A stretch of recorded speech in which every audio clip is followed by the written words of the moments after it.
As a new day dawns, Robert Bush and Judith Hoyle are trying to catch a last glimpse of a critically endangered species. It was good to see some of them, and particularly a lovely female in breeding plumage looking very plump. The eastern curlew has spent the summer months feeding on the mudflats of Queensland's Moreton Bay and is now preparing to fly north. And just at the moment, the very exciting thing is that they're almost doubling their weight, and they'll go between 7 and 11 days it takes them to get up to the Yellow Sea in China, and then by mid-May they'll be up on their breeding grounds in Alaska, in Siberia, and also in Far Eastern Russia. These foraging grounds, which include the habitat of a number of other threatened bird species, are also what the Queensland Government calls a priority development area. The development being proposed is a residential hotel and marina project involving more than 3,500 dwellings. It's been on the drawing board for nearly a decade and is now in the final stages of its environmental assessment. Let's say no!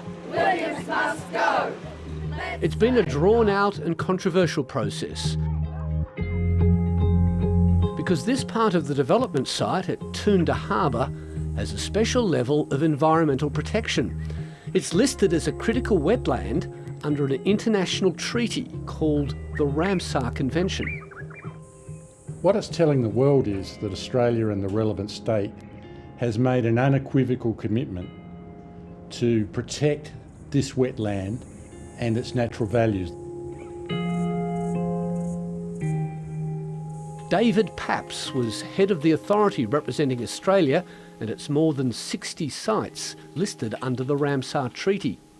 Now retired, he's speaking for the first time about the Toondah project, which would reclaim nearly 40 hectares of the Ramsar site. I would have thought the fact that it was a Ramsar listed wetland should have stopped the Queensland Government at the very beginning from suggesting this as a priority economic development area. It should never have got this far. Toondah Harbour and Wynham Creek. In fact, when the LNP Queensland Government first asked for expressions of interest to develop the site in 2014, there was no mention of the Ramsar listing in this video or official publication. A streamlined development approval process.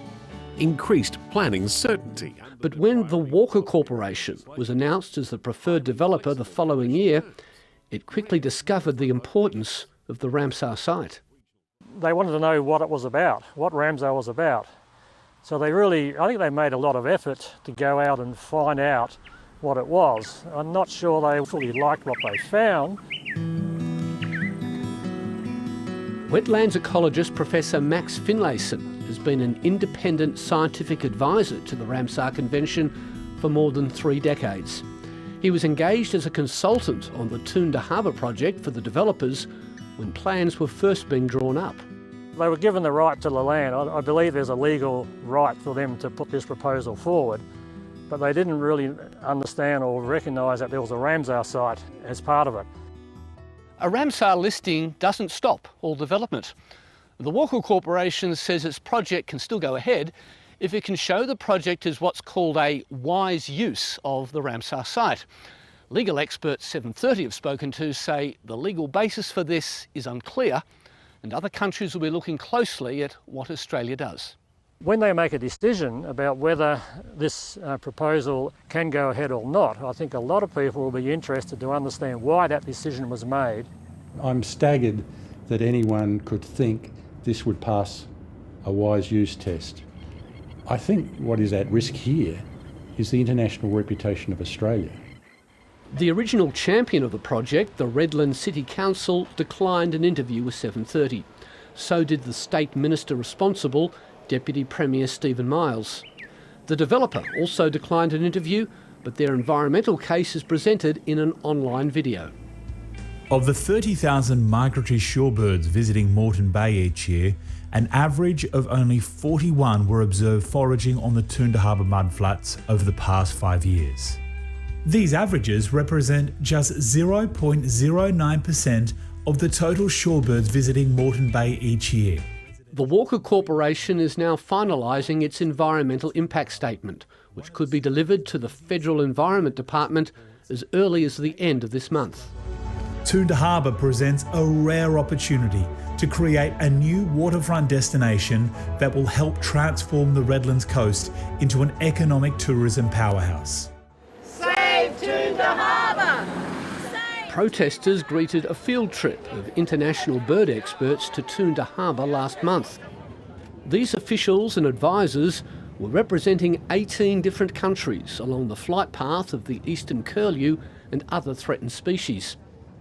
Their guide on the water was Robert Bush, who pointed out the controversial development site. And some 23,000 people made objections to the development, a lot of people.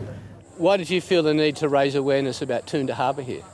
Because Toondah Harbour represents a struggle that you get right across Southeast Asia.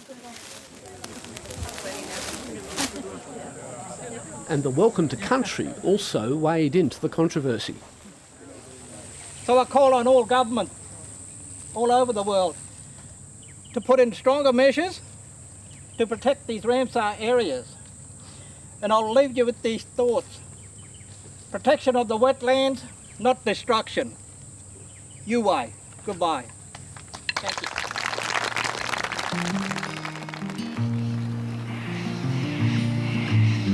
you. Projects at this late stage of the environmental approval process are usually given the green light with conditions.